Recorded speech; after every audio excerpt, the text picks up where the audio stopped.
Bem-vindos à nossa aula. Feriado hoje? Não, né? Nem ponto facultativo. Está aparecendo. Parabéns a vocês que estão aqui. Obrigada pela presença. Vamos estudar um pouquinho de... De que nós estamos falando? Estamos estudando o que exatamente? Extremo, exatamente. Olha aí, o aluno está sempre atento. Estamos estudando extremos de funções. Vamos aqui aos slides. Aqui, ó, já aprendemos a calcular extremos relativos. Já aprendemos? Posso colocar na forma afirmativa. Tá?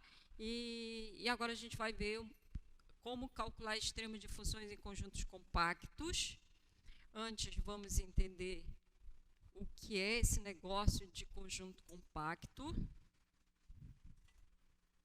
Tá? É o equivalente a um intervalo fechado. Na verdade, o intervalo fechado na reta, ele é um conjunto compacto. Tá? E a gente precisa de alguns conceitos básicos.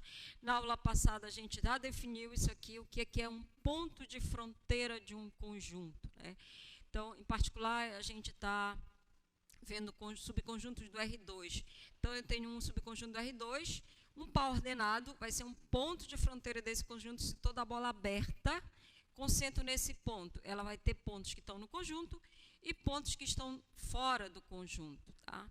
E o conjunto de todos os pontos de fronteira, a gente está chamando a fronteira do conjunto. Estou usando essa notação para representar.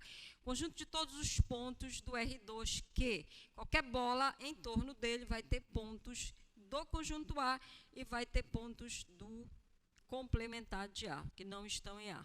Tá? Essa definição aqui também já vimos várias vezes, já falei isso aqui na sala de aula. Um ponto do R2, ele é ponto interior de um conjunto se existir uma bola aberta em que eu consigo colocar essa bola dentro do conjunto. Né? Ponto interior de um... Tem aqui um conjunto do R2, tá? E aí eu pego um ponto P, ele é ponto interior se eu consigo uma bola aberta, concentro nesse ponto e essa bola fica dentro do conjunto. Tá? Ele é ponto de fronteira, um ponto que é ponto de fronteira se toda bola aberta, concentro nesse ponto, ela vai ter pontos do conjunto e pontos que não estão no conjunto. Então, ponto interior, ponto de fronteira. E aí a gente diz que um conjunto ele é um conjunto aberto. Um conjunto é aberto se todos os seus pontos são pontos interiores. Então, para cada ponto do conjunto, tem uma vizinhança que está inteiramente contida no conjunto. Tá? Pode um ponto de fronteira ser ponto interior? Não, né? Porque por definição, se é ponto de fronteira, toda bola tem pontos que estão fora do conjunto, portanto, não pode estar dentro do conjunto. Tá? E aí, então, vem a definição de conjunto fechado. Tá? Então, o conjunto ele é fechado se o complementar dele, olha, ele é um subconjunto do R2, então o que vai ser o complementar dele? Todos os pontos do R2 que não estão nele. Né? Então, é o que falta dele para chegar no R2. Então, vamos imaginar esse conjunto aqui, chamar esse conjunto aqui de A. Ele é um subconjunto, ele está dentro de um universo maior. Tá? Que é o universo. Aí, o que é o complementar dele? É tudo que está no universo e que não está nele. Se ele é um subconjunto do R2, é tudo que está no R2 que não está nele. Tá? É o complementar dele. Pois bem, então, esse conjunto é fechado se o complementar dele é aberto. Ou seja, se ele for fechado, todo ponto que eu pegar aqui fora tem que ser ponto interior. Eu tenho que conseguir uma bola aberta e essa bola aberta vai estar no complementar. Ok? Aí pergunto para vocês. Entenderam o que é conjunto fechado? Que bom. Aí perguntar para vocês, pode ter essa situação aqui, ó. Isso aqui. Então, a gente sabe que a fronteira, isso aqui é o caso, é a fronteira do conjunto. Esse conjunto aqui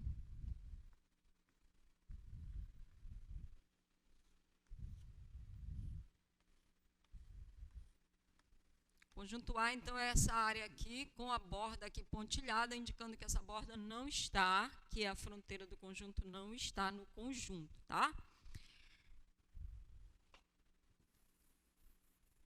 Esse conjunto aqui é um conjunto fechado?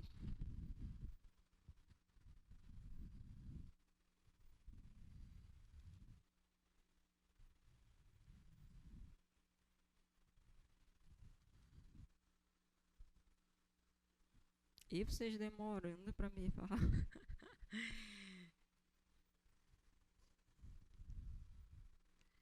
Olha, só na hora que eu disse, eu pontilhei aqui o conjunto, então quer dizer, a fronteira dele não está nele, né?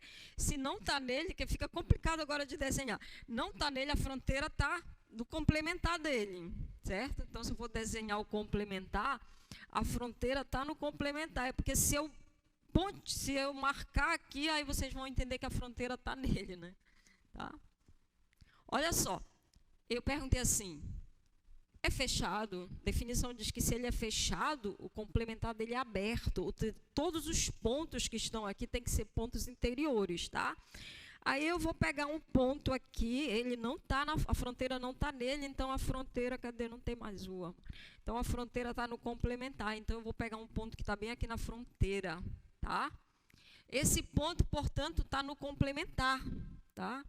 Mas esse ponto é um ponto interior do complementar?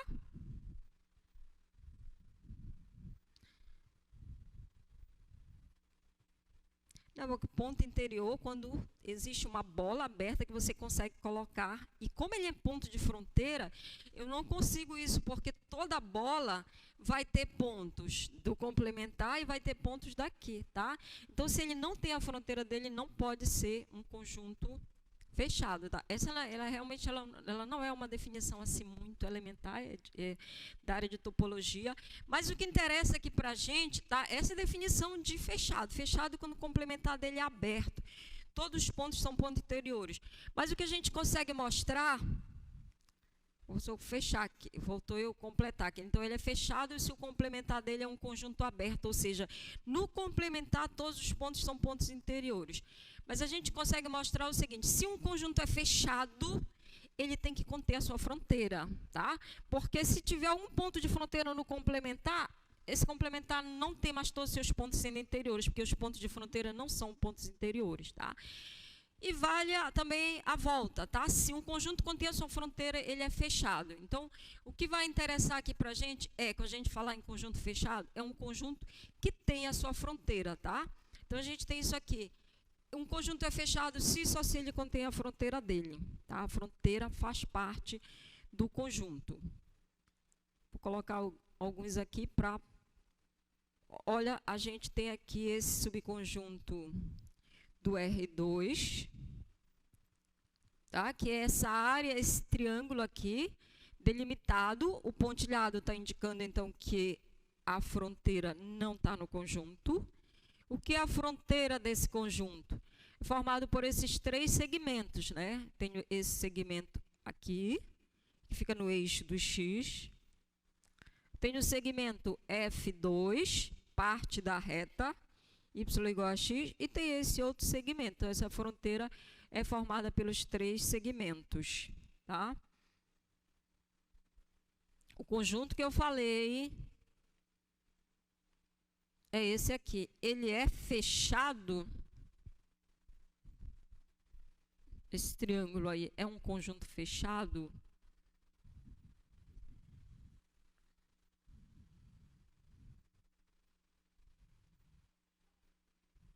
Eu estou vendo nada aberto aí, exatamente. Como é esse monte de... Imagina que isso é uma formiguinha, ela consegue sair daí? Ah, vamos ver de novo. Olha, vamos ver. Vou ler esse resultado aqui, olha. Se o conjunto é fechado, ele contém a fronteira dele. Aí, do outro lado, se ele contém a fronteira, ele é fechado, tá? Então, ele é fechado se e só se ele contém a fronteira. Aí, a gente vem aqui e olha, este conjunto, ele tem a fronteira dele, que são aqueles 3 segmentos que eu tinha colocado em preto lá, em negrito. Os 3 segmentos que são a fronteira fazem parte do conjunto? Fazem? Não, se está pontilhado é exatamente porque o segmento não está fazendo parte do conjunto, certo? Então, esse conjunto não contém a fronteira dele. Portanto, ele não é fechado. Olha, destacar aqui de novo. O pontilhado a gente usa para indicar que os pontos que estão sobre esse segmento não fazem parte do conjunto, não fazem parte do conjunto, não fazem parte do conjunto. E a fronteira é exatamente formada por esses segmentos aqui, tá? Então, esse conjunto, ele não contém a sua fronteira. Portanto, ele não é um conjunto aberto, tá? Não é um conjunto fechado, perdão, não é um conjunto fechado.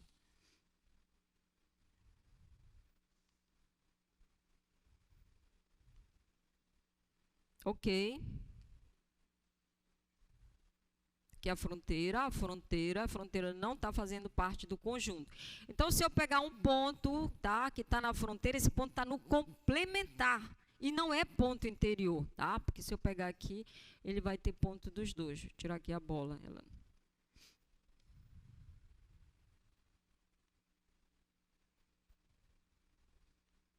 Aqui vou pegar um outro subconjunto do R2, tá? Que é essa região que está em azul.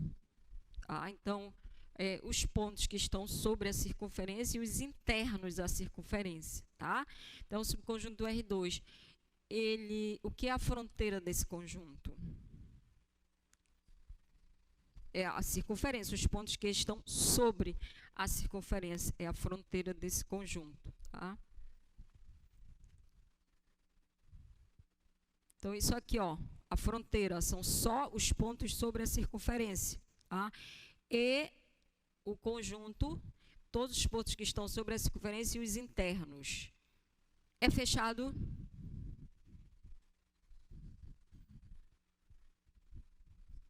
Vocês têm que avaliar. Eu conheço a fronteira desse conjunto? Conheço. É a circunferência. Ela faz parte do conjunto? Faz. Então, ele é um conjunto fechado, tá?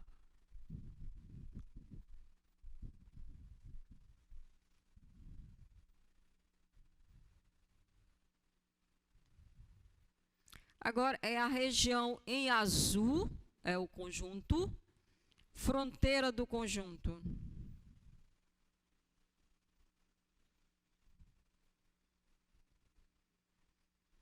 O conjunto é formado por todos os pontos que estão na elipse e os que estão fora, né, pontos exteriores. O que vai ser a fronteira?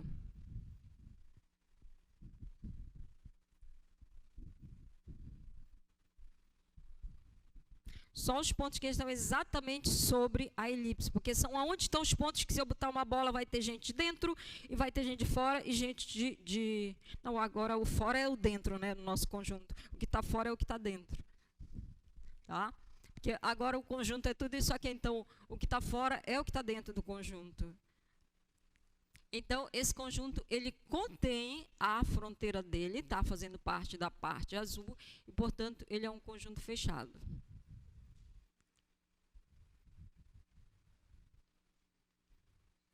A região em azul, tá? É um subconjunto do R2. Pontilhado indica que o ponto que estão sobre a reta pontilhada não fazem parte do conjunto, tá? O que vai ser a fronteira dele?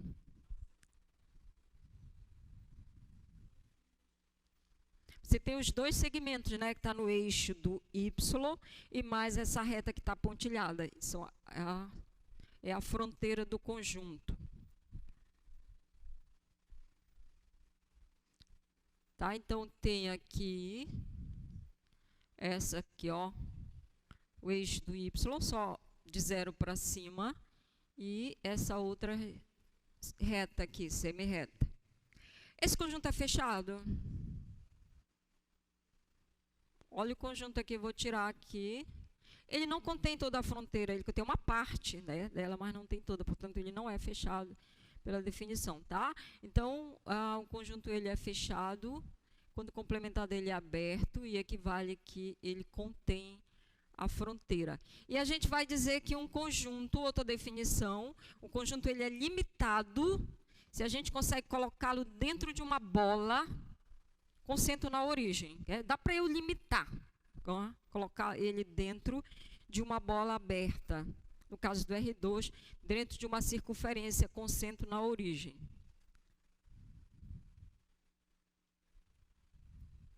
Então, vamos revisitar os conjuntos novamente. O que aconteceu aqui? Aí a bola não quis mais sair daí. Eu ia perguntar para vocês, esse conjunto é limitado? Mas a bola já está aí dizendo para vocês que ele é limitado, tá? Então, consigo colocá-lo dentro de uma circunferência com centro na origem? Sim. Então, esse conjunto, por definição, é um conjunto limitado.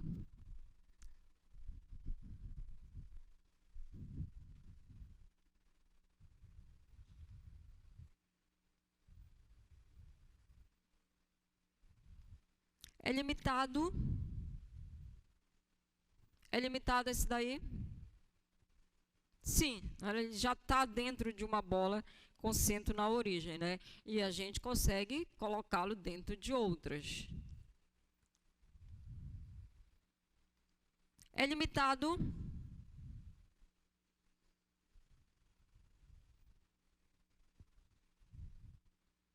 Dá para a gente colocar toda essa região dentro de uma bola? Não, tá? É um conjunto não limitado. É limitado? Também não, tá? Essa região aqui em cima, ela se prolonga, tá? Conforme definido. Então, não, por maior que seja o raio da circunferência, eu nunca vou conseguir colocá-lo totalmente dentro de uma circunferência. Então, é conjunto não limitado.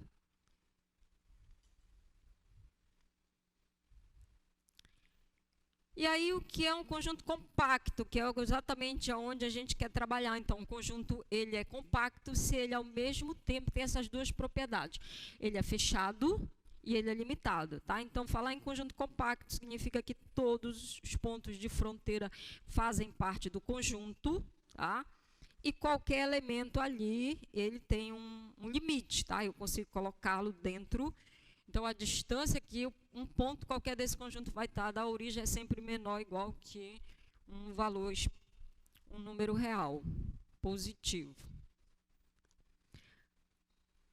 Bom, aí a gente tem um teorema análogo ao que se tem para a função de uma variável real. E esse teorema diz o seguinte: você tem uma função de duas variáveis. Se a função for contínua e ela estiver definida em um conjunto compacto, então um conjunto fechado e limitado, existem nesse conjunto pelo menos dois pontos onde ela atinge um valor mínimo e onde ela atinge o valor máximo. Ou seja, a função contínua em conjunto compacto tem ponto de mínimo e tem ponto de máximo, pelo menos um, tá? Aí a questão é, como é que eu encontro esses extremos absolutos, que é o maior valor no conjunto, portanto, é o máximo absoluto e é o mínimo absoluto. Como é que eu encontro, né, isso? Já fizemos isso para a função de uma variável real, lembram? No cálculo 1. Então, o processo é análogo. Vamos relembrar como é que a gente faz isso para a função de uma variável real, porque a gente vai fazer a mesma coisa aqui, tá? Então, com função de uma variável real, o teorema é assim. Se você tem uma função contínua, essa função está definida no intervalo fechado, que significa que é um conjunto compacto, porque ele é fechado e ele é limitado, tá? Ele está dentro. Em R, a bola é um intervalo. Então, ele tem um máximo e tem um mínimo. E como é que a gente encontra esses máximos e esses mínimos? Recordando o algoritmo, primeiro a gente determina os pontos críticos que a função tem no intervalo aberto, porque ponto crítico ele tem que ser ponto interior, então ele não está na fronteira. Depois a gente calcula o valor da função nos pontos críticos que a gente encontrou. Lembra que ponto crítico pode ser ponto de máximo, pode não ser, né? Pode ser extremo ou não. a gente calcula e depois calcula o valor que a função assume nos extremos do intervalo. Então, eu calculo a imagem da função em A e em B. E daí eu vejo, dentre os valores calculados, qual foi o maior e o menor. Esse maior é exatamente o máximo absoluto e o mínimo absoluto. Tá? Se o ponto crítico que a gente controlar não era um extremo relativo, ele não vai aparecer como maior valor na conta. Tá? Se você quiser antes fazer o cálculo, determinou pontos críticos, aí eu vou ver se de fato ele é um extremo relativo, eu descarto. Se quiser, tudo bem. Né? Mas se não fizer, ele não vai aparecer como o máximo, o maior e o menor valor no intervalo. Tá? Então, vamos fazer uma aqui para recordar para a função de uma variável e depois a gente vai fazer para funções de duas e ver que o processo aqui é análogo. Vamos pegar essa função aqui, g de x, uma função de uma variável real, x à quarta, mais 2x ao cubo, menos 2x ao quadrado mais 1. Essa função, x à quarta, 2x ao cubo, menos 2x, ela está definida em todo R, mas agora a gente quer analisar essa função apenas no conjunto, no intervalo fechado de menos 1 a 1. Tá?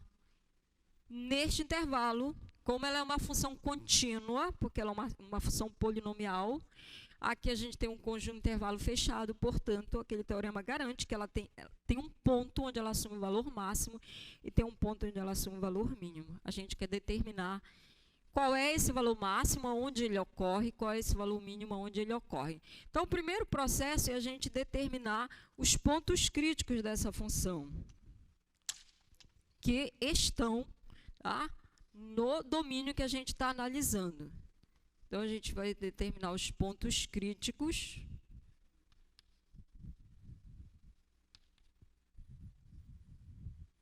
de g de x. Ponto crítico é ponto interior, então o ponto crítico eu vou analisar no intervalo aberto. Tá? Aí, no segundo momento, eu vou para os extremos do intervalo. Função de uma variável, como é que eu identifico os pontos críticos?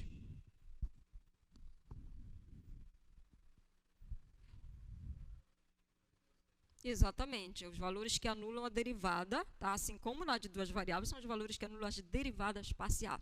Tá? Então, a gente vai derivar essa função, igualar a zero, ver quais são as raízes de g' de x.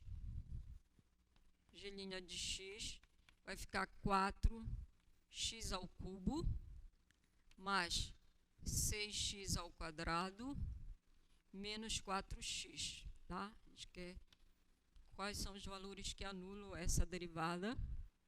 Observa que ela é uma função contínua. Ela está definida, aliás, ela está, pelo fato dela ser contínua, o domínio dela é todo R, né? Não tem casos em que a derivada não existe. É isso que eu quero só observar. Né? Então, a preocupação é só os valores que anulam. Aí a gente ficou com uma equação do terceiro grau, queremos determinar as raízes. A gente pode colocar, vou colocar 4x em evidência. Aí vai ficar x ao quadrado.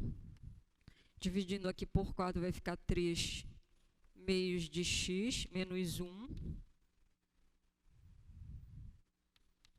E aí agora é uma equação do segundo grau, que a gente pode determinar as raízes.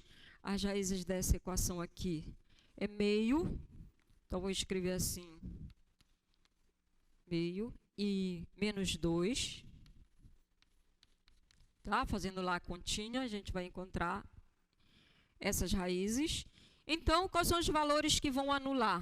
Isso aqui vai ser zero quando um desses fatores aqui for nulo. Então, a gente tem aqui a opção x igual a zero, anula esse produto, x igual a meio, e x igual a menos 2. Encontramos 3 pontos críticos aqui para essa função. Tá? Todos eles estão no intervalo que a gente está fazendo o estudo. porque só servem para a gente, porque agora a gente está preocupado em estudar, tá, o comportamento dessa função nesse intervalo.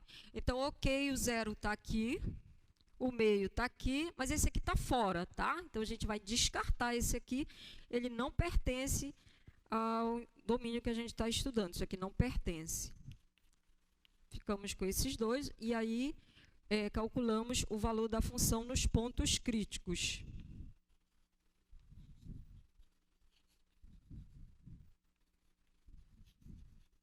Os valores... valor de g de x nos pontos críticos.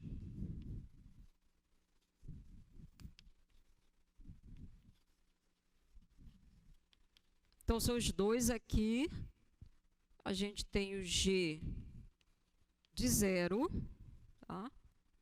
Aí vai ficar 0, 0, 0, vai dar 1. Que dá 1. E tem o g de meio.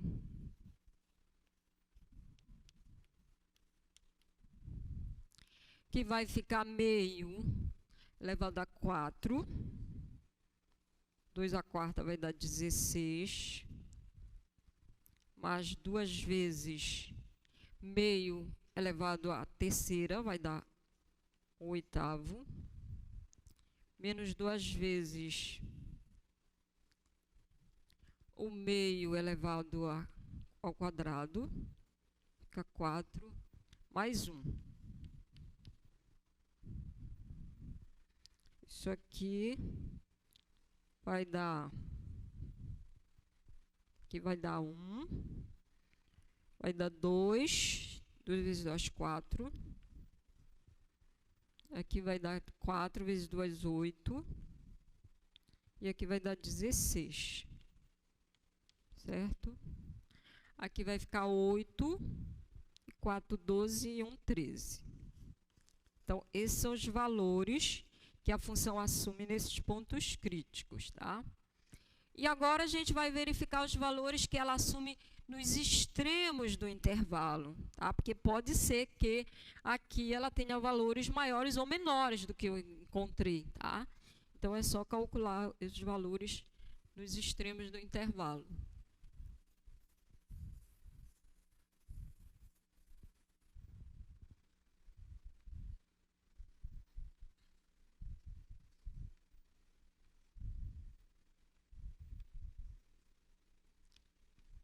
De g de x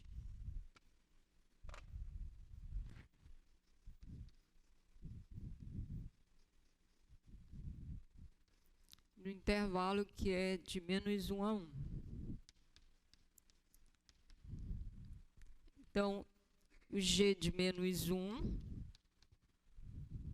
aqui vai ficar 1, primeiro vai ficar positivo, segundo vai ficar negativo, menos 2 mais 1. Certo? Então, vai ficar menos 4, com mais 2 vai ficar menos 2, tá? Nesse extremo. E no outro,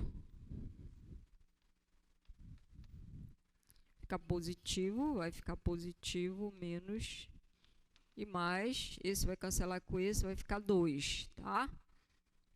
E agora a gente, então, tem aqui candidatos a máximos e mínimos. Então, encontramos 4 valores. O menor dos valores que a gente encontrou é a menor imagem que essa função assume neste valor aqui, neste intervalo.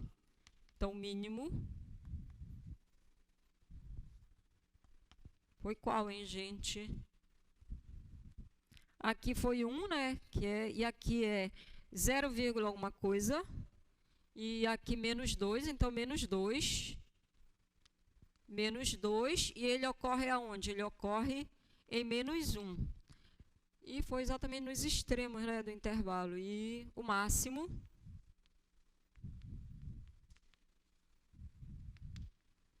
g de 1, que é a maior imagem, ocorre nos extremos do intervalo. Então, tá? Então, assim que a gente faz para a função de uma variável real. Vamos fazer análogo para a função de 2 variáveis. Aí eu quero... agora tenho uma função de duas variáveis definida em um conjunto compacto, função contínua. O teorema me garante que ela assume o máximo e o mínimo nesse compacto. Como é que eu vou determinar? Análogo ao que a gente fez aqui, a gente determina os pontos críticos da função que estão no interior do conjunto. Tá? Calculamos o valor da função nesses pontos críticos. E aí vamos calcular quais são os valores que a função assume nos extremos do intervalo, que no caso ali, como é um conjunto compacto do R2, na fronteira do conjunto. Tá? Na hora que a gente está fazendo aqui, a gente também estava calculando na fronteira desse conjunto. Então, a diferença é só aqui que a fronteira é um pouquinho mais trabalhoso do que simplesmente calcular em 2 pontos, mas é o processo análogo. E aí, o maior e o menor dentre todos os valores que a gente encontrou vão ser exatamente máximo e mínimo da função. Ok? Então, vamos fazer aqui para a função de duas variáveis.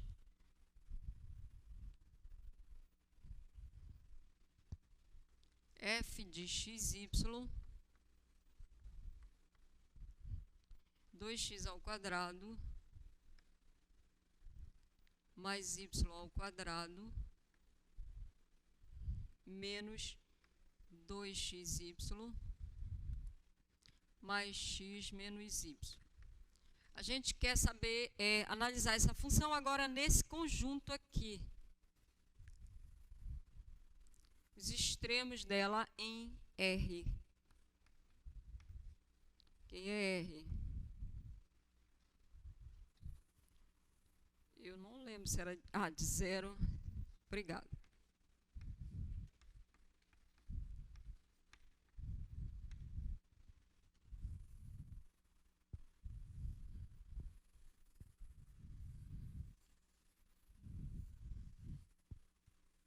Então, primeiro vamos enxergar aqui quem é o conjunto em questão, tá? Todo mundo tem familiaridade com essa notação aqui? Não? Aqui a gente está fazendo o produto cartesiano desse intervalo com esse aqui. Então, olha, isso aqui a gente pode escrever assim. Isso aqui é o conjunto, é um produto cartesiano formado de pares ordenados. O primeiro elemento pertence ao primeiro conjunto. O que é o primeiro conjunto? É um intervalo fechado de 0 a 2. Tá? Então, o x, não sei aqui que é do R2, pertencente ao R2. Esse x aqui, ele está entre 0 e 2, incluindo, porque é intervalo fechado. E o segundo elemento pertence ao segundo conjunto, que também é um intervalo fechado. Tá? Então, esse y está entre 0 e 2, intervalo fechado, então inclui aqui. Tá? É simplesmente isso, essa notação aí. Tá? Vamos enxergar quem é esse conjunto aqui. Então, subconjunto do R2, estamos aqui no plano, tá? Formado por todos os pontos do R2, em que o x está entre 0 e 2, então vai daqui. Tá? No eixo do x vão estar todos os elementos compreendidos entre esse intervalo aqui. E o y está entre 0 e 2. Então, no eixo do y aqui, né? Como é e simultaneamente, então é esse quadrado aqui. Tá, gente? Dá para ver aí? Todo mundo entendeu o que é este quadrado aí? Deu, Kleber? O que é a fronteira desse conjunto? Quem é a fronteira? Aí eu esqueci, mas claro que está aqui, né? Que olha, entre. Então, é tudo aqui. Quem é a fronteira dele?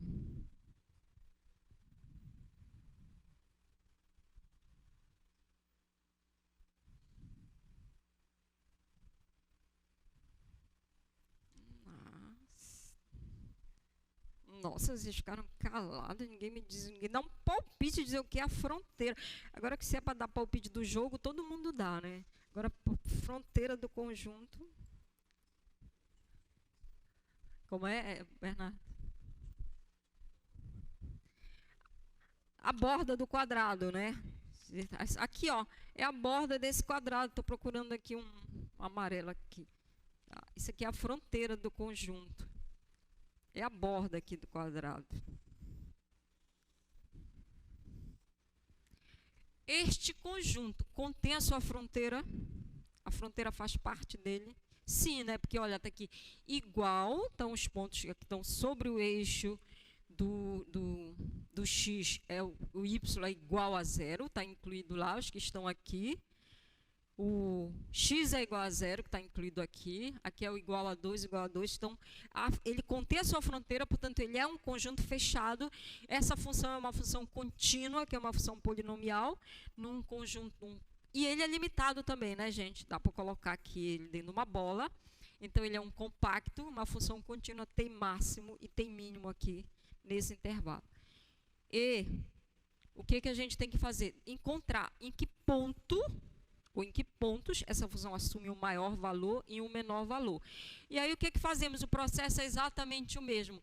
Vamos determinar os pontos críticos dessa função, calcular o valor da função nos pontos críticos e depois a gente vai ver como é que ela se comporta nesta fronteira, quais são os valores. O maior e o menor que a gente encontrar vão ser o máximo e o mínimo da função. Então é o mesmo processo. Então, primeiro que a gente vai fazer é calcular os pontos críticos.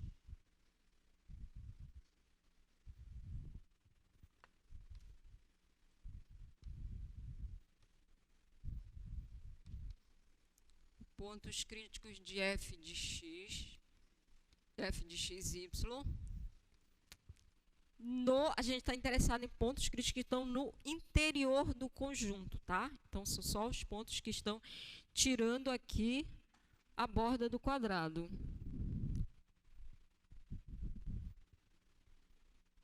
Vou colocar assim, olha, no interior de R, só os que pertencem ao interior.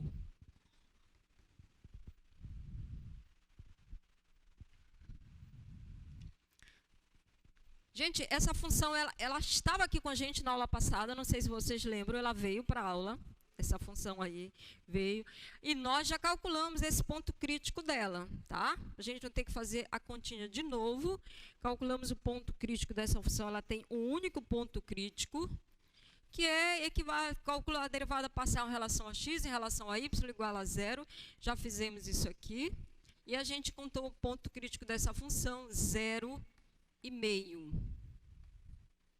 É o único ponto crítico que ela tem.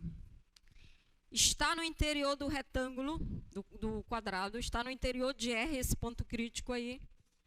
Sim. Vamos localizar aqui. Se vocês dizem que sim, eu acredito, mas é bom eu tirar a prova aqui. Vamos ver onde está este ponto. O x é 0, está no eixo do y, e o y vale meio. Então, também aqui. Este ponto crítico, ele está na fronteira, não está? Se ele está na fronteira, como é que ele está no interior também? Né? Ele não está no interior, tá, gente? Ele está na fronteira. Então, a gente descarta, porque os pontos críticos que a gente está no interior, quando a gente for fazer análise aqui da fronteira, ele vai aparecer, tá? Mas aí a gente está procurando os pontos críticos, então deixa que ele vai aparecer na análise da fronteira. Então, esse ponto crítico, ele não pertence ao interior de R. Tá? Então, não temos pontos críticos, vamos só fazer agora a segunda parte, que é calcular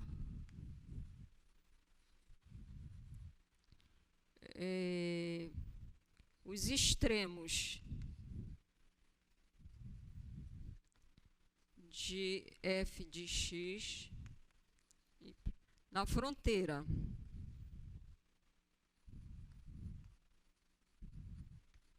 A fronteira de R.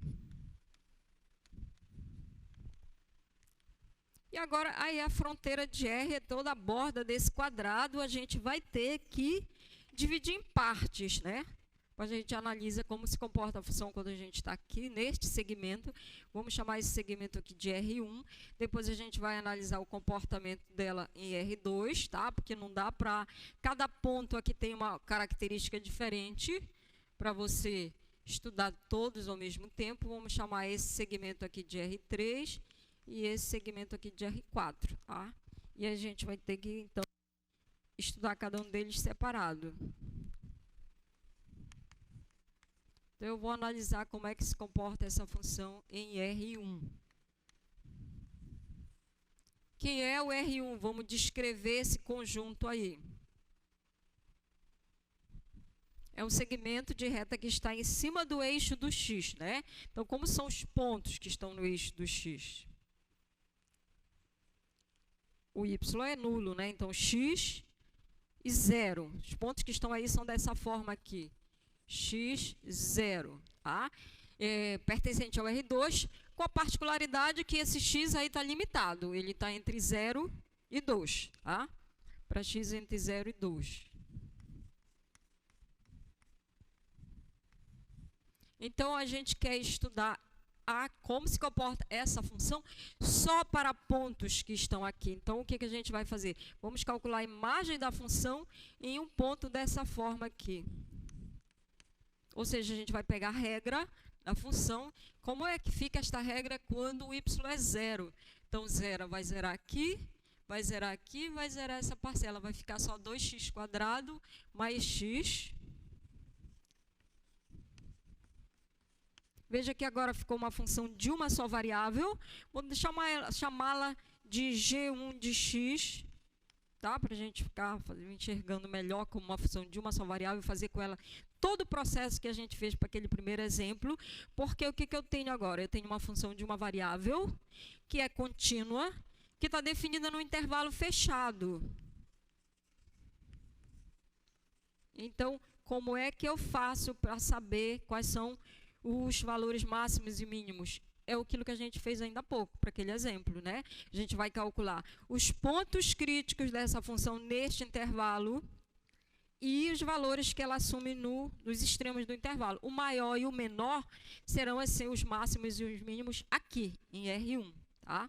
Então, vamos determinar aqui o ponto crítico dessa função.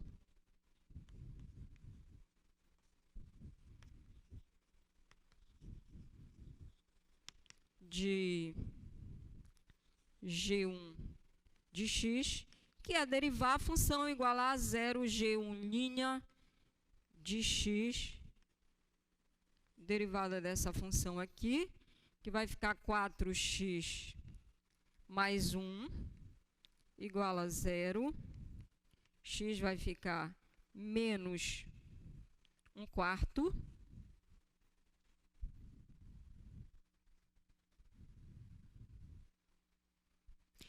Está no intervalo que nós estamos analisando, menos 1/4? Não, tá? Então, esse aqui não, eu vou descartar porque não pertence ao interior do intervalo que eu estou analisando aqui. Então, apenas vou calcular os valores que ela está assumindo nos extremos do intervalo. Então, vamos calcular o valor da função aqui e o valor da função aqui. É isso que a gente vai estar fazendo agora.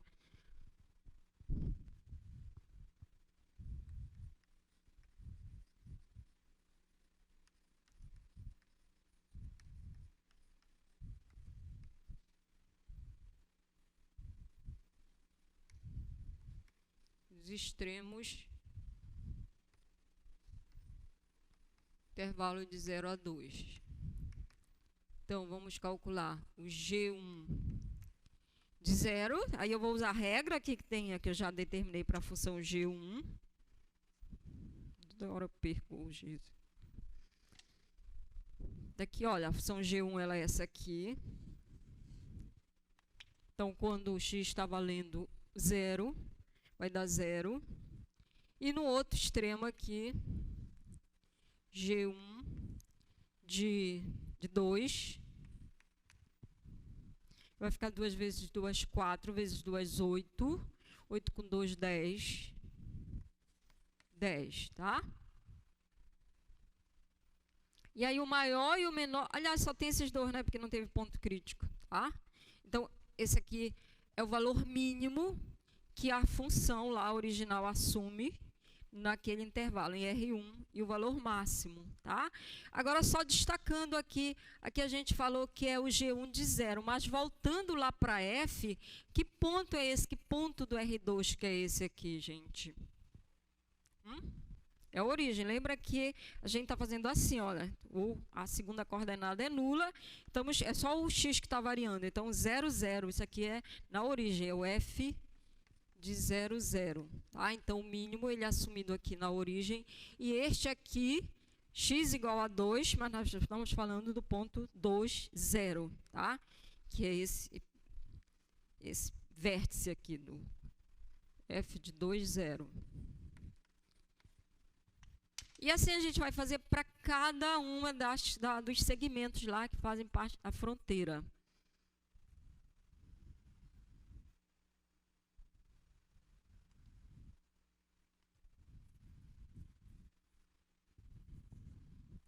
Para enxergar o que estamos fazendo aqui, a gente tem aqui a superfície, que é o gráfico dessa função.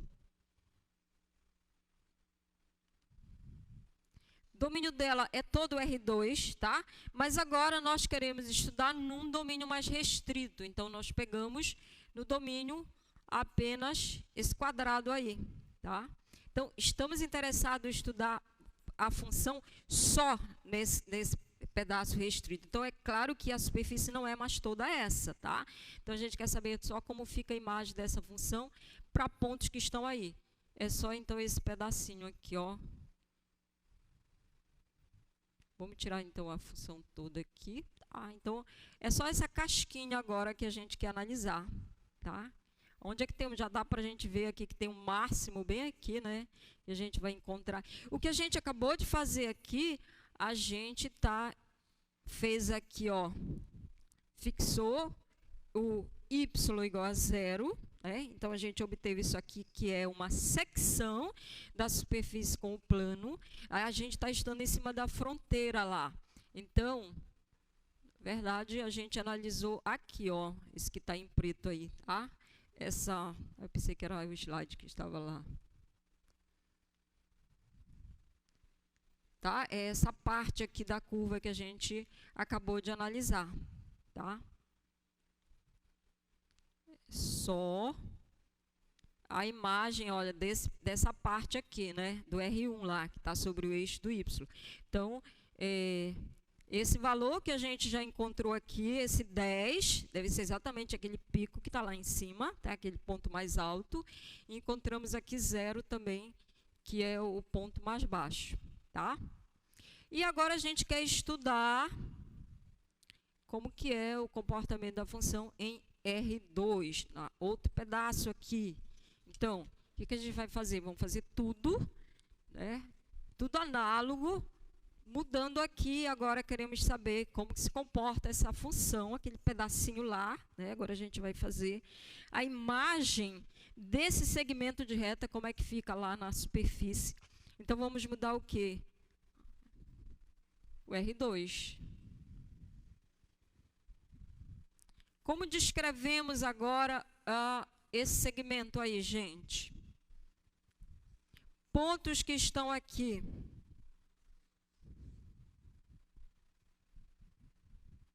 Qual é a característica aí?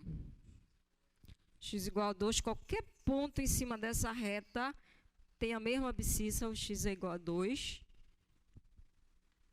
O y é livre, mas nem tanto, certo? O y está no intervalo de 0 a 2. É isso. Aí a gente vai pegar a mesma coisa. Então, a gente vai calcular aquela função em cima de pontos que tem essa forma aqui, 2y. Quando a gente substituir lá, a gente vai encontrar uma função de uma só variável. Vamos chamar essa função aqui de g2 de y.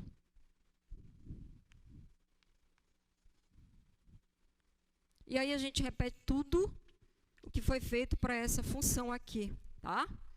Para agilizar os cálculos, a gente vai acompanhar aqui pelo slide, para eu não... Mas antes vamos enxergar aqui.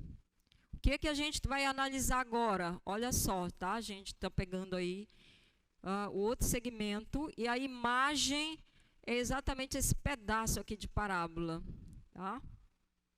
Então, observa que aquele ponto de máximo, ele vai aparecer de novo, que está bem aqui, né? E a gente vai encontrar um ponto de mínimo, ele vai aparecer de novo, porque a gente vai calcular nos extremos do intervalo, e a gente, de novo, vai estar esse extremo lá, né? É o ponto que a gente já calculou. Então, vamos ver como é que ficam as contas aqui.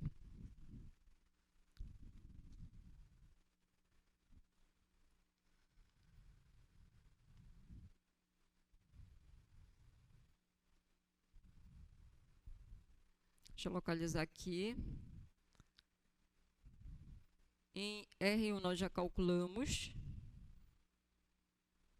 Tá, então eu vou fazer uma tabelinha e começar a guardar essas informações para no final a gente analisar o que nós encontramos. Tá, então já tem o primeiro e agora a gente vai analisar o R2. Tá, então é a função aplicada em um ponto dessa forma. Eu agora vou ter uma função na variável y. Quero estudar o comportamento, que é uma função de uma variável. Quero estudar máximos e mínimos nesse intervalo. Calculo os pontos críticos dessa função, ou seja, derivo a função.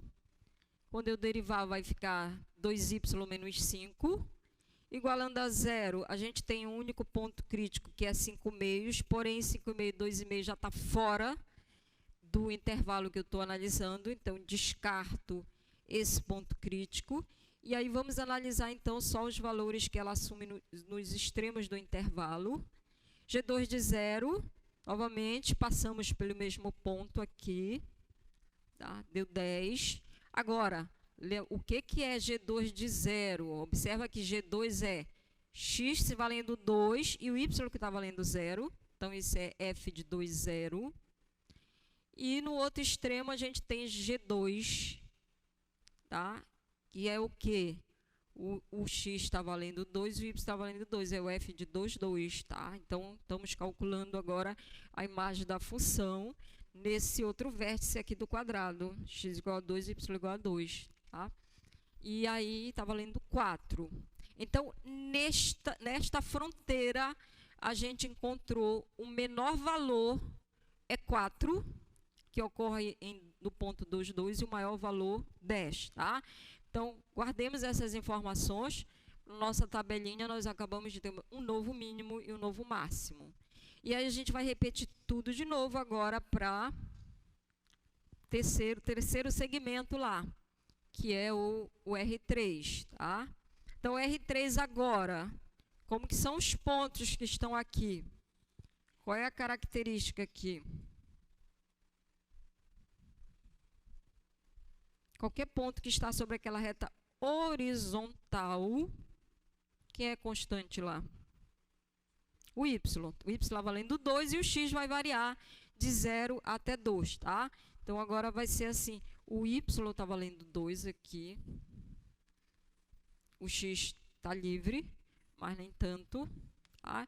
E aí a gente vai agora, como se comporta essa função para pontos dessa forma aqui.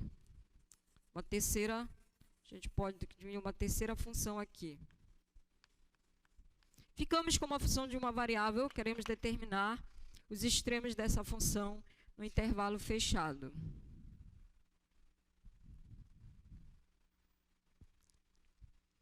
Tá? Então, essa fica sendo a função, quando a gente faz as continhas aqui em cima, substitui y por 2.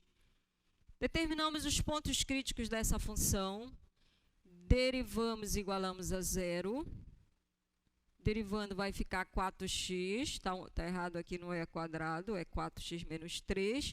Igualando a 0, x dá 3 quartos. Eu esqueci de mostrar para vocês onde nós estamos agora. Observa que agora encontramos um ponto crítico aí, tá? Nessa fronteira tem um ponto crítico, além dos extremos da função. Calculamos o valor da função nesse ponto crítico. Então, calculando f de 3 quartos. Então, está aqui G3 de 3 quartos, tá aqui a regra da função. Calculamos, substituímos aqui o x por 3 quartos, dá 7 oitavos. E calculamos o valor da função nos extremos do intervalo. A gente vai passar pelo aquele ponto que a gente já tinha passado. E no 0 e no 2. Né? O 2, 2, que é o vértice que a gente já tinha visitado, que deu 4. E agora estamos lá no outro vértice, terceiro vértice. Vou tirar aqui essa. Estamos agora, analisamos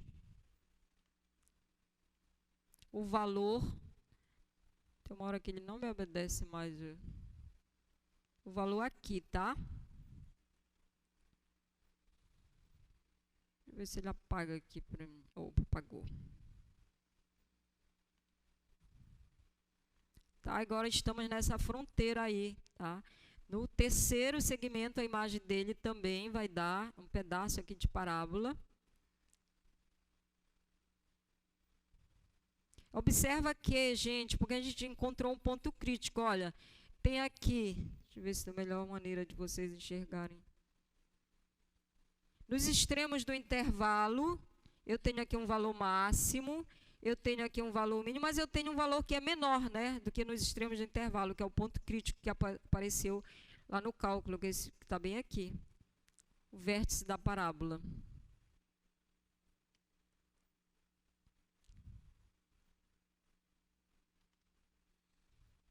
Aí, olha, ficamos com 3 valores. Qual é o menor deles? Qual é que eu vou, com que valores que eu vou ficar? Dentre os 3 valores encontrados, qual é o menor? Encontramos 7/8, que é 0, alguma coisa, encontramos 2 e 4, tá? Então, a gente vai pegar o menor e o maior. Então, o menor correu 7/8 e o maior 4, ok? E, por fim, a gente vai calcular agora, né, no quarto segmento, que é esse aqui. Estamos no eixo do y. Então, x é 0. O y é livre, variando de 0 a 2. Vai aparecer agora aquele que a gente descartou aqui. Aquele ponto crítico deve aparecer.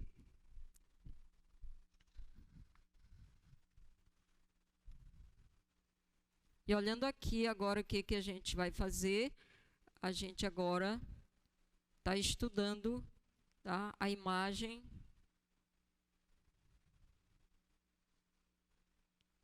no quarto segmento, e é também essa pedaço dessa parábola aí, tá? Essa que está aqui, destacado aqui.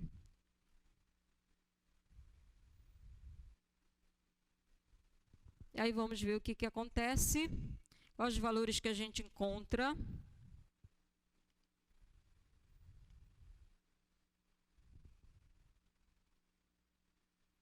Então, R4, conjunto de todos os pontos da forma 0y, substituímos na função aqui em cima, o x está valendo 0. E vamos ficar com essa função aqui, y² menos y. Pontos críticos, derivamos a função, igualamos a 0. Olha, apareceu aí o ponto, o meio, que a gente tinha descartado, mas ele insistiu em voltar. Agora sim, ele está no interior do intervalo que nós estamos estudando.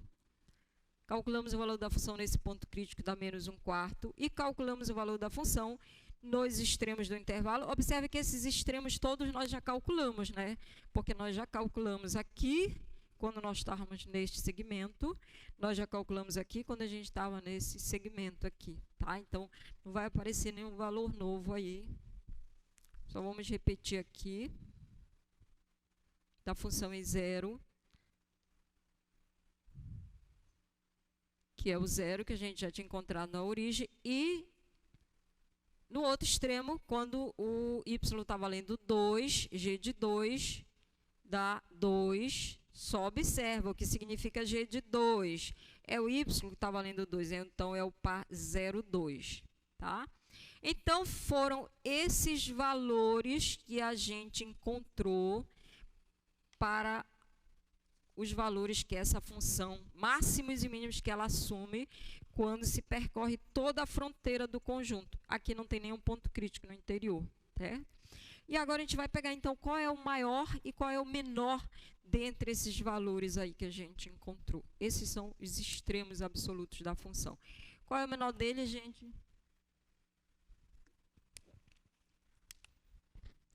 O menor valor que apareceu aqui foi menos 1/4, certo?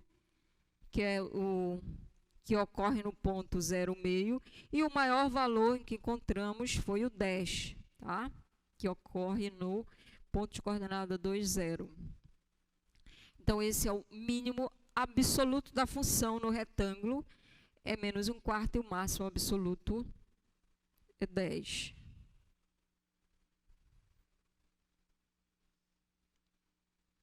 Isso aqui, então, o máximo que essa função ocorre aqui nesse ponto, tá? Que era o ponto bem aqui. Esse vermelho é o eixo do x, então, o ponto de coordenada 2, 0. E o mínimo absoluto, que fica aqui um pouquinho abaixo, né? A imagem dele é menos 1/4, está um pouquinho abaixo da origem, ok?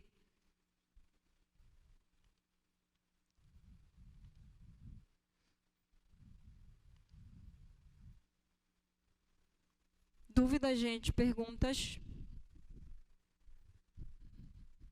Entender o processo, porque é trabalhoso, né? E quanto mais segmentei a fronteira, mais contínuas. Eu falei que eu fiquei com uma vontade de botar um hexágono para a prova.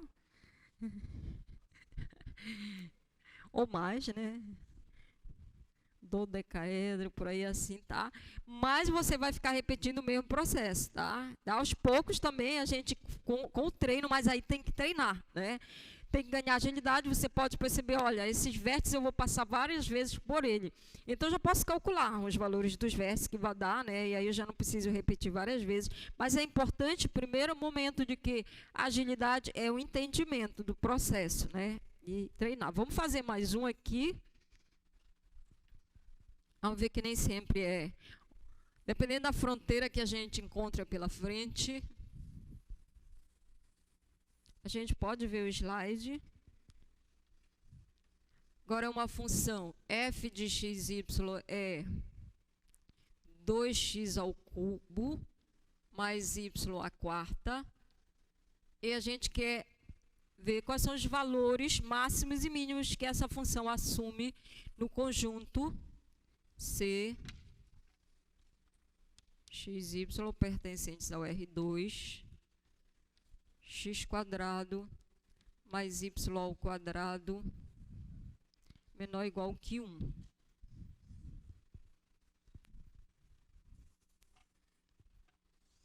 Então, o conjunto agora em questão, olha só, estou escrevendo as partes interiores à circunferência de raio 1 e pontos que estão na circunferência.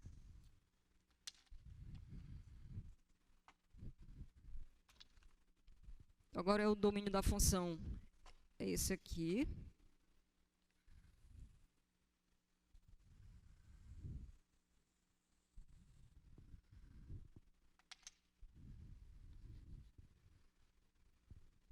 Ah, tá, é. Porque menores ou iguais, né? Tudo isso. Quem é a fronteira desse conjunto?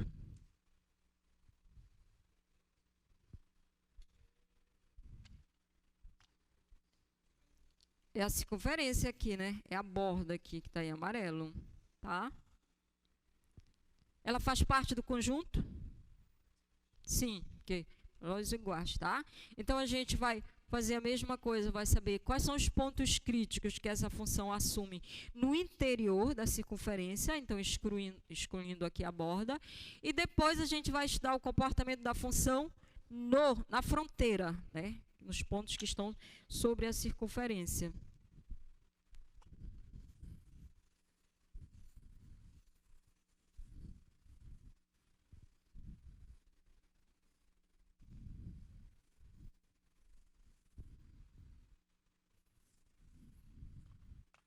Então, os pontos críticos.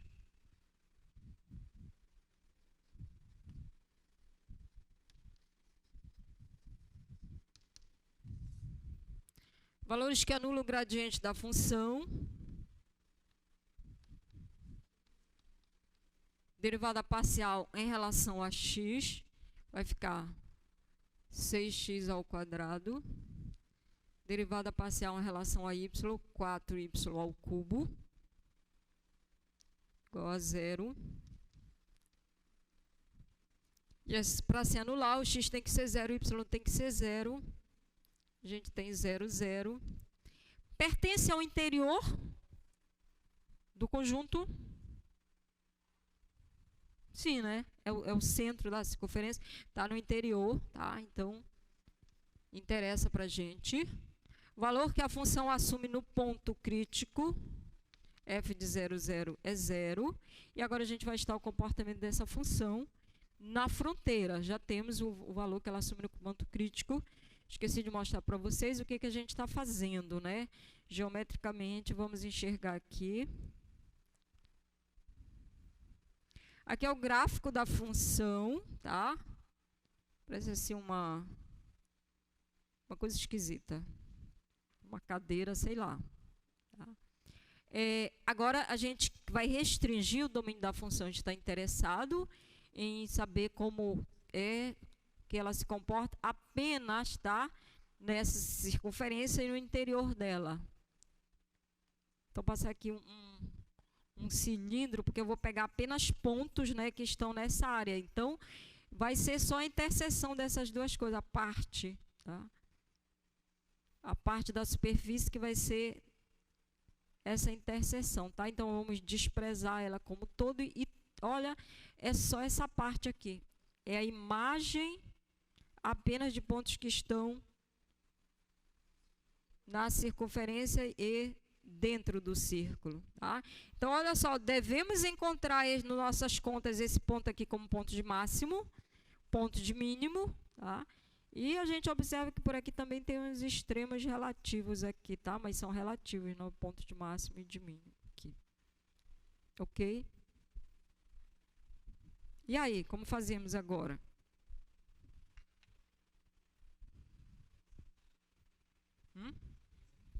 Eis a questão, né? Olha só, aqui a fronteira, então se eu pegar um ponto qualquer, eu pego um ponto x, y, agora que eu vou fazer análise na fronteira. Extremos de f de x na fronteira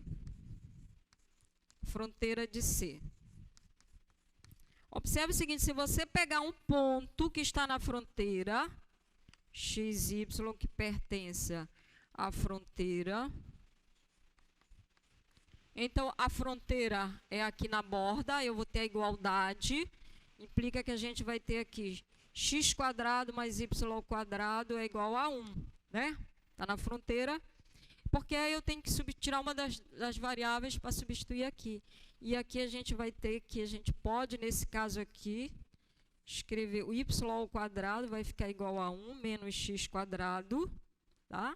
Posso tirar isso aqui para substituir lá, então vou pegar a fronteira toda logo de uma vez em função da identidade, tá, gente? Porque aqui eu tenho y², né? Então eu tenho o valor de y², substituo aqui y² que é y² ao quadrado. Então aí a função vai ficar assim, ó. F de x, y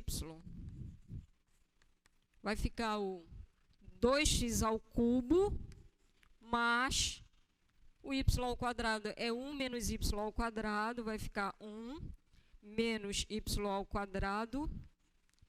ao quadrado, tá? Então eu peguei inclusive nas notas de aulas eu fiz essa conta separada. Eu analisei primeiro a parte superior aqui da fronteira, depois aqui a parte inferior, que em alguns casos, né, se não tivesse o quadrado lá, ia ter que fazer separado. Por quê? Se você pegar aquela identidade lá, x² mais y² é igual a 1, se você isolar, você tem duas soluções aqui. Um menos, mais ou menos, né? Que é a parte superior e a parte inferior. Em algumas situações a gente tem que fazer separado. Bom, aí, desenvolvendo aqui, vai ficar quadrado do primeiro, vai ficar x², menos 2 vezes o primeiro vezes o segundo, menos 2x. Aí eu vou pegar esse x ao cubo aqui, colocar em ordem decrescente aqui. Tá, esse aqui é o quadrado do primeiro, eu vou pegar mais 2x ao cubo. Aí aqui menos 2 vezes o primeiro vezes o segundo vai ficar menos 2x² mais 1. Tá? Então, fica aí essa função no intervalo. Qual é o intervalo, gente? Ficou só em função de x, né? Qual é a variação do x? Ele não está aqui na circunferência? ele tem o máximo que ele vai daqui para cá, né? Então, o x está variando entre menos 1 e 1, tá? Com x entre menos 1 e 1. X, intervalo de menos 1 e 1.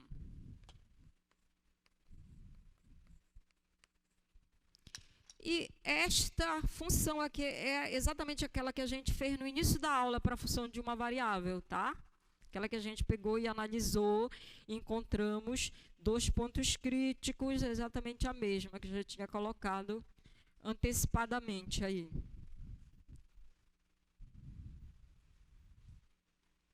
Então, já trabalhamos com essa função aí, e quando fizemos as continhas, nós encontramos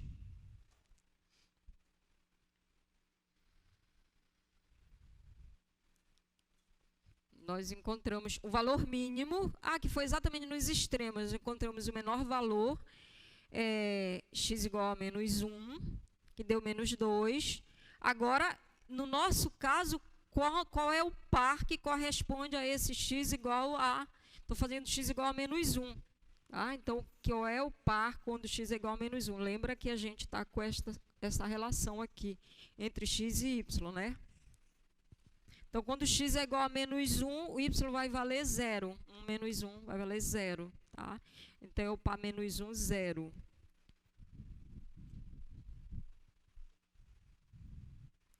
E o outro máximo a gente encontrou no outro extremo. Aí o x é igual a 1, é a mesma coisa. Se o x é 1, o y vale 0. Então, é o par 1, 0. Então, esse é o máximo e o mínimo que essa função assume.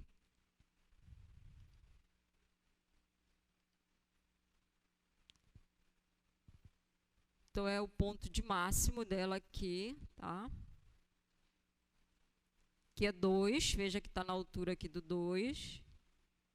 E o valor mínimo, que é menos 2, que é o que está lá embaixo, tá?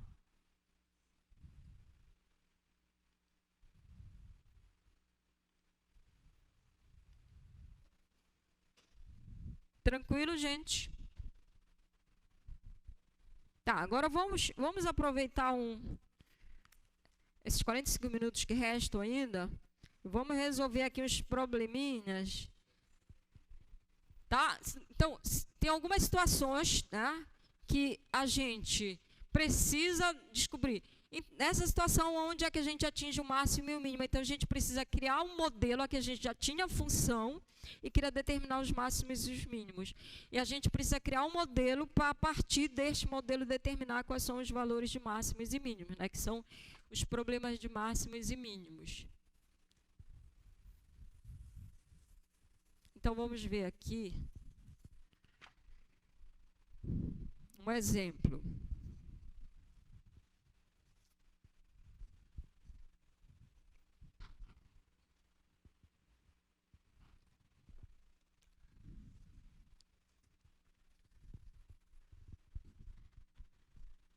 Entenderam? Que está sendo pedido aí. O que é que a gente precisa determinar? É um ponto, né? Então, é muito importante esse problema de máximo e mínimo ter clareza. O que é que eu preciso encontrar? Tá, vamos colocar aqui um roteirinho para a gente... Primeira coisa, o problema, o que eu preciso determinar? A minha resposta final tem que ser o quê? É um ponto, certo? Eu preciso encontrar um ponto do R3, as coordenadas desse ponto, x, y, z. Tá? Então, eu preciso encontrar um ponto do R3. Aí é um problema de maximização ou minimização? Minimização, que é uma distância mínima. Então, a resposta é, tenho que minimizar. E o que eu tenho que minimizar? A distância que esse ponto que eu estou procurando está da origem, tá? Então, já que eu quero minimizar a distância, eu preciso expressar uma função, como tinha aqui, uma função que vai me dar a distância que esse ponto está da origem. E eu sei calcular a distância entre pontos? Sim, né? Então, eu quero calcular a distância aqui, um ponto genérico, x, y, z, de coordenadas genéricas x, y, z, está da origem, que é o ponto de coordenadas 0, 0, 0. Então, vou dizer que a distância entre dois pontos ela é dada pela raiz quadrada do quadrado das coordenadas, no caso vai ficar x menos 0 ao quadrado, mais y menos 0 ao quadrado, mais z menos 0 ao quadrado. Isso que é importante, eu identificar qual é a função que eu tenho que trabalhar, tá? Então, vai ficar assim, d, ela vai ficar dependendo de x, de y, de z. Então, é uma função de 3 variáveis, que é dada por essa raiz quadrada aqui, x quadrado, mais y ao quadrado, mais z quadrado. Eu vou colocar aqui, elevado a meio, tá? Então, agora o problema passou a ser determinar os pontos de mínimo dessa função, tá? Porque a gente quer minimizar. Mas é uma função de quantas variáveis? De 3. Acabei de aprender um monte de coisa para 2 variáveis. E agora? Então, vamos verificar. A gente tem alguma informação? A gente tem alguma informação adicional sobre o ponto P? Alguma informação adicional aí no problema? Diz que o ponto P pertence a um plano, é dada a equação, tá? Então, significa que se ele pertence a um plano, as coordenadas têm que satisfazer a equação do plano, tá? Então, tem que ver aqui o plano como era. Ponto P pertence ao plano, portanto, as coordenadas têm que satisfazer a equação do plano. P pertence ao plano π, chamar aqui plano π, que é o plano de x mais 2y menos z igual a 4. Tá? Então, aí eu posso usar esta equação aqui para escrever qualquer uma das 3 variáveis que são das outras duas, certo? Igualzinho que a gente fazia lá com funções de uma variável, né? Eu vou isolar aqui o z. Isolando o z, ele vai ficar igual a x mais 2y menos 4. Tá? E aí a gente vai pegar essa expressão e substituir aqui. Eu vou ter aqui que o d vai ficar igual a x ao quadrado mais y ao quadrado mais... Aí o z é isso aqui, x mais 2y menos 4 ao quadrado.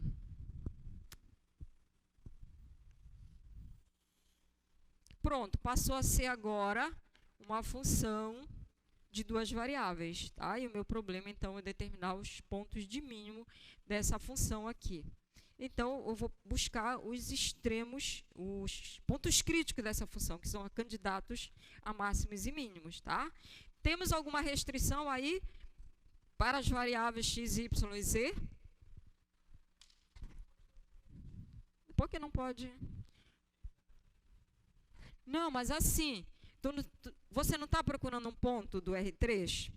Tem alguma restrição para as coordenadas desse ponto? Não, né? A princípio não tem. Então, está dentro da raiz, mas está tudo no quadrado aqui, viu, Bernardo? Mas assim, eu estou perguntando restrição, porque a gente acabou de analisar para valores que estavam no intervalo fechado. Aí não tem nenhuma restrição para o ponto, tá? Perguntou um ponto do plano e não foi dada nenhuma restrição para as coordenadas, tá? Então, a gente vai buscar os pontos críticos assim, sem nenhuma restrição, onde eles aparecerem, tá? E aí, como é que eu determino os pontos críticos? De valores que anulam o gradiente da função. Agora, tem uma coisa aqui a observar, que aqui eu tenho uma raiz quadrada, tá? E se eu pegar esse quadrado aqui, em vez de passar o quadrado para cá, eu defino uma outra função que é o quadrado.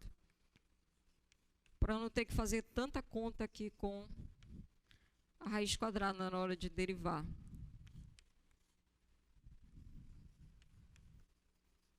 Menos 4 ao quadrado, tá?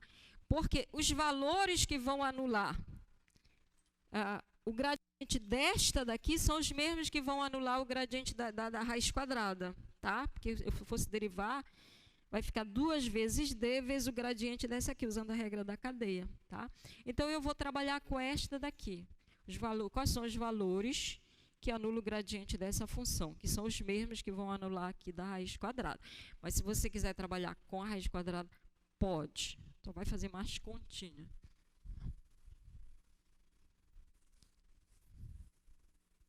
Aí, eu vou calcular o gradiente dessa f. Essa f que eu chamei aí é a d quadrado. que vai ficar derivada. Então, vou derivar em relação a x, vai ficar 2x. E eu não vou desenvolver esse quadrado aqui, tá, gente? Só vou usar a regra da cadeia para não abrir muito as contas. Então, na hora que eu derivar em relação, estou derivando em relação a x, então, aplica a regra da potência, vai ficar mais 2 que multiplica x mais 2y menos 4. E a regra da cadeia, agora eu vou derivar a de dentro. Derivando em relação a x aqui vai dar 1, 0, 0. Então, dá só isso aí mesmo. E derivando em relação a y, vai ficar 0 a primeira, 2y. Aplico a regra da cadeia aqui, mais 2 que multiplica x mais 2y menos 4. Tá? E aí eu vou derivar a de dentro, né? Derivando em relação a y dá 0, dá 2, dá 0. Então, vai ficar 2 aqui.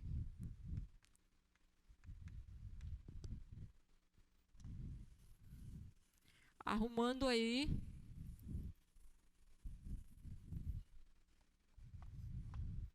Aqui vai ficar 2x, 2x, 4x. Aqui vai ficar mais 4y. Menos 8, tá? 2x, 2x, 2y menos 8. Aqui vai ficar 2x. Não, 2 não, tem 4 aqui, né? Deixa eu passar esse 4 aqui para frente, senão eu vou esquecer. 2 vezes 2 aqui, gente, então 4. Vai ficar 4x. Aqui a gente vai ter 4 vezes 8y. Com 2 daqui vai ficar mais 10y, menos 16.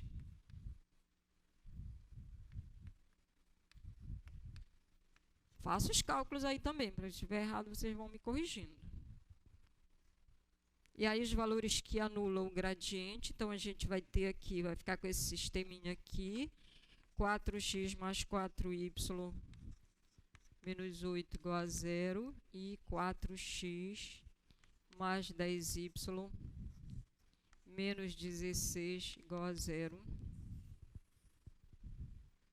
Podemos fazer o quê? Posso fazer a de cima menos a de baixo, uma menos a outra, né? Porque eu tenho aqui, olha, termo aqui que tem o mesmo. Então, eu vou fazer aqui a de cima menos a de baixo, vai zerar, aqui vai ficar 6y, aqui vai ficar menos 16 mais 8, vai ficar menos 8, igual a 0, e y vai ficar igual a 4 terços, tá? Encontramos o valor de y, substituindo aqui, veja que aqui eu tenho 4, 4, 4, posso dividir tudo por 4, vai ficar x mais y, menos 2 igual a 0, portanto, x ele é 2 menos o y, que está valendo 4 terços, que vai ficar 6 menos 4, 2 terços. Tá? Então, encontrei o que eu estou procurando mesmo, gente, aqui, ponto crítico, né, da função. Como não tem, a gente está no R2 todo, não tem que preocupar se ele está dentro do que eu estou buscando. Então, eu tenho 2 terços e 4 terços. Não temos tempo agora para fazer isso, mas eu deixo para vocês a atividade. Eu estou procurando um ponto de mínimo. Será que isto aí é um ponto de mínimo? Como é que eu faço para saber?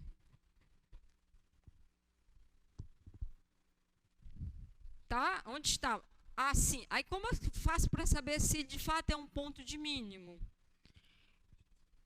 Faço o estudo hessiano dessa função, tá? Então, posso determinar o hessiano dessa função. E aí eu aplico no ponto, vai dar positivo, detectando que de fato ele é um extremo relativo. E eu calculo o f, a derivada de segunda ordem em relação a x, aplico nesse ponto, certo? E vai dar um valor positivo, detectando que é um ponto de mínimo, tá? Mas o que é mesmo que a gente estava procurando, gente?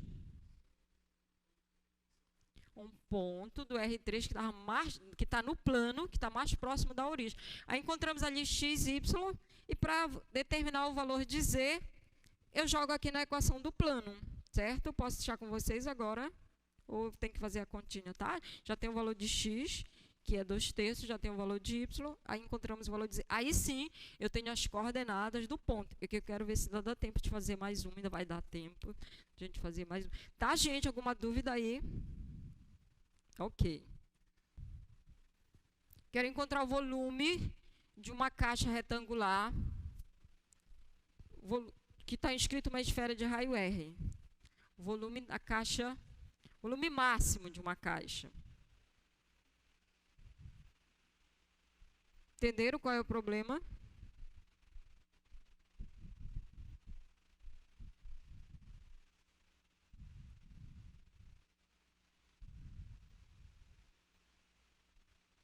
Tem aqui uma esfera. Para facilitar, ele não diz onde está essa esfera, mas para facilitar a montagem do problema, o que eu preciso determinar? As coordenadas de uma caixa, que a partir das dimensões da caixa, eu tenho volume. Tá? Então, a gente, para facilitar o problema, pode colocar uma esfera que está com centro na origem, um sistema de coordenadas, e dentro dessa esfera a gente vai ter uma caixa, né? De todas as caixas que eu posso colocar aqui. Então, aqui tem uma caixa dentro de uma esfera. Tá? Eu tenho infinitas possibilidades de fazer uma caixa inscrita. Tá? Então, os vértices dela são pontos da esfera. Eu quero saber qual é, de todas essas que eu posso colocar aqui, qual é a de maior volume. Tá? Então, o que queremos determinar? As dimensões da caixa, tá? Que maximizam o volume. Então, como a gente quer maximizar o volume, a gente precisa escrever uma função, determinar uma função que vai dar o volume de uma caixa retangular. Saberemos escrever o volume Sabemos determinar o volume de uma caixa retangular? Sabemos, certo? Então, a gente vai considerar assim, para facilitar as informações. Então, a esfera está aqui, né, centrada aqui na origem. E a gente vai imaginar, essa caixa, então, ela está no centro dela, vai estar no centro do sistema. E aí ela tem comprimento, largura e altura. Nunca sei o que é comprimento, o que é largura e o que é altura na caixa. Tá? Então, como ela está centrada no centro, eu vou imaginar que... Vou supor que o comprimento dela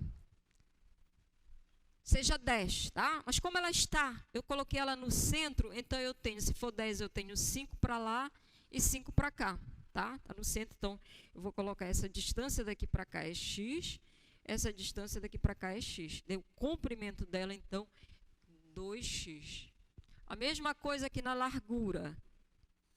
Então, se a largura for isso aqui, ela está centrada, y. Então, largura dela, 2y. E a mesma coisa que vai valer para a altura, tá, gente? Então, a altura dela vai ser 2z, perdão. Vou chamar de z aqui a altura. Então, z para cima e z para baixo, tá? Está dentro aqui de uma esfera de raio R. Então, essas dimensões aqui, agora elas têm limite. Tanto o x quanto o y quanto o z tem que ser valores positivos, porque senão a caixa não vai existir. E tem que ser estritamente menores do que R também, tá?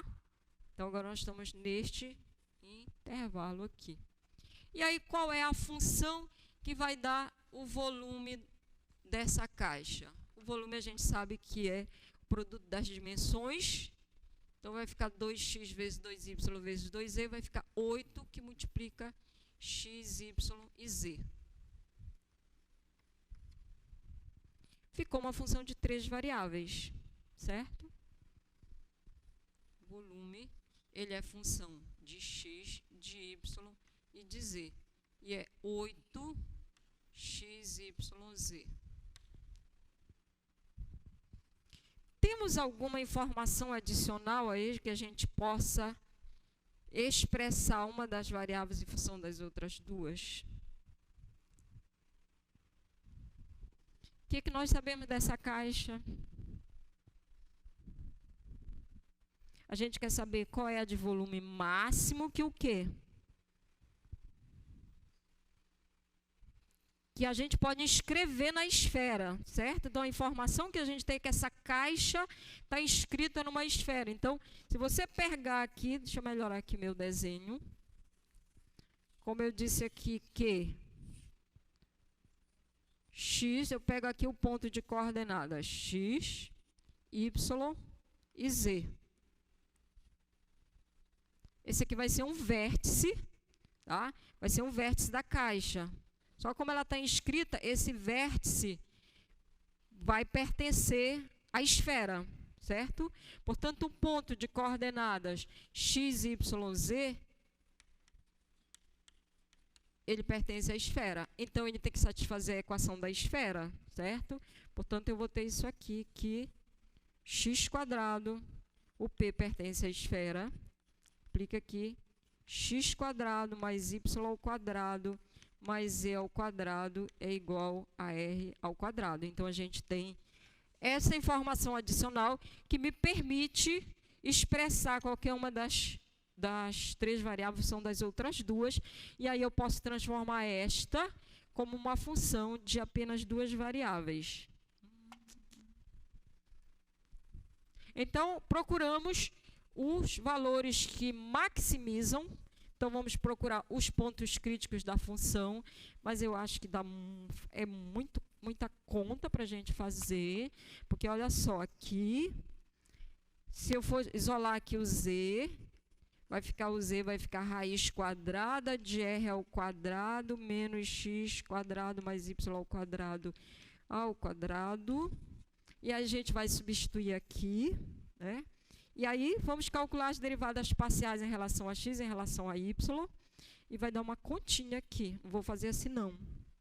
A gente vai fazer usando derivação implícita, que os cálculos saem bem mais rápido. Vamos ver aqui. Vou gastar os restos dos 20 minutos que faltam, vocês vão ver que vai rapidinho. Então, olha só. Eu vou ver isto aqui, eu sei que eu tenho esse volume aqui, f de x, y, z, é dado por 8, x vezes y vezes z, onde esse z que está aqui, eu sei que ele é uma função de x e de y, tá? Só que eu não vou escrever explicitamente essa função, onde z é uma função de x e y, dada implicitamente pelaquela equação.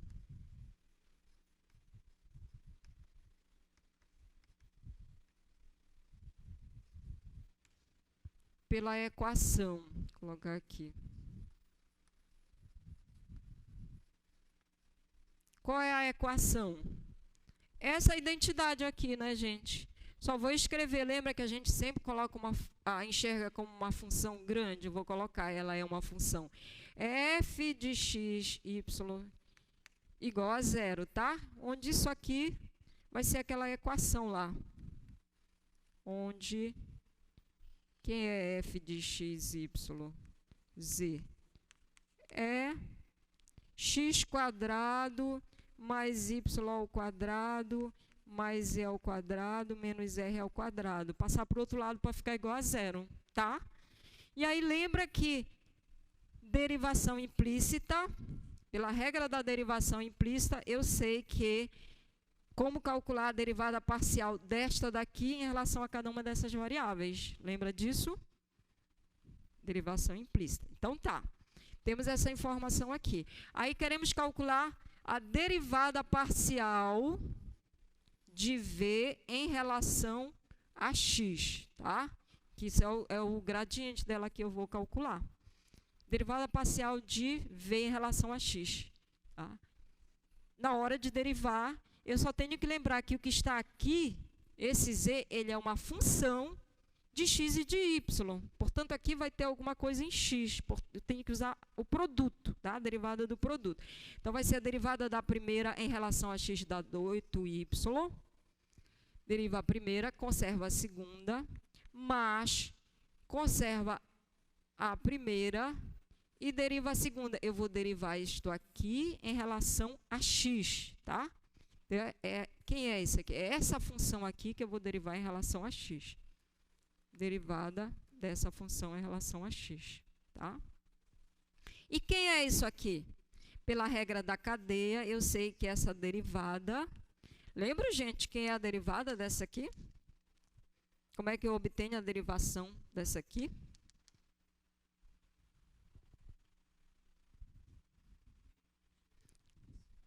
Menos a derivada da grande aqui, né, em relação a x, dividida pela derivada da z dela em relação a z. E fica super fácil, porque deriva isso aqui em relação a x. Menos 2x. Deriva isso aqui em relação a z. 2z. O menos que é o daqui. Falei errado.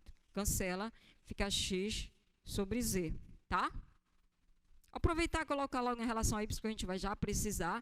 Derivando em relação a y é menos a derivada da f grande em relação a y, dividido pela derivada de f grande em relação a z. Derivando em relação a y fica 2y, com menos aqui da frente, dividido por 2z. Vai ficar menos y sobre z. Pronto, agora eu vou substituir aqui, então, isto aqui vai ficar 8yz mais 8xy, quem é isso aqui? Menos x sobre z. Aí eu só vou arrumar aqui, passar para cá multiplicando. Eu tenho 8y como fator comum aqui. 8y passa para cá multiplicando, vai ficar z quadrado menos x quadrado. E esse denominador eu vou colocar aqui fora, tá? Então, esse é o gradiente. A derivada parcial em relação a x, derivada parcial em relação a y. Análogo, deriva isso aqui em relação a... Lembrando que o que está aqui é uma função em x e em y, então eu tenho que aplicar a regra do produto. Deriva a primeira em relação a y, dá 8x. Conserva a segunda, mais conserva a primeira, 8xy. E deriva a segunda em relação a xy, 8xy. Aí eu vou derivar em relação a z, derivada de z é 1, e a regra da cadeia me diz que agora eu tenho que derivar em relação a y, que dá isso aqui. Menos yz. Tá? Temos fator comum aqui, 8x. Mesma coisa, eu vou passar para cá multiplicando, e o denominador vou colocar em evidência, vai ficar z ao quadrado, menos y ao quadrado. Então, queremos saber quando isso aqui é zero, quando isso aqui é zero. Já estou terminando. Gente, quando esse produto aqui é zero? Quando esse produto aqui é zero? Quando um dos dois é zero. E pode esse aqui ser zero? Olha aqui onde está o nosso... o x e o yz são não nulos, tá? Portanto, isso aqui jamais vai ser nulo. Então, isso aqui só vai ser zero quando esse parênteses aqui for zero, tá? Ou seja, o z quadrado foi igual a x quadrado. Resolvendo, eu tenho duas soluções. O z igual a mais ou menos x. E aqui a mesma coisa também. Isso aqui nunca é nulo. Fica aqui que o z é igual a mais ou menos y. E pode o z ser menos x? Também não, porque os três são positivos. Então, só tem uma solução aí. O x, o z é igual a x, que também é igual a y, né? Falta descobrir quem são. A gente está atrás das dimensões da caixa, certo? E descobrimos que o x tem que ser igual a y igual a z. Agora é que vamos usar essa equação aqui para determinar. Então, como a gente tem que x quadrado mais y ao quadrado mais z quadrado é igual a r ao quadrado. Mas os 3 têm o mesmo valor, então vai ficar qualquer um deles aqui. Vou colocar x², 3x² igual a r ao quadrado. E, portanto, o x é igual, tirando a raiz quadrada, vai ficar 3 sobre raiz de 3. Tá? Então, as dimensões da caixa de maior volume que você pode colocar numa esfera de raio R, x comprimento igual a largura igual a altura, que lembra que a gente disse que ele é 2 vezes isso aqui, né? Então, é 2 vezes o raio da esfera dividido por 3. Ok? Gente, lembrando que segunda-feira nós não teremos aula em função do jogo, que aí fica deserto. Na quarta-feira, sim, nós teremos aula. E qual mais algum aviso, Júlia? Não lembro. E outro aviso importante que, por favor, estudem. Nossa avaliação está chegando, né? Bom final de semana a todos. Muito obrigada pela presença de todos.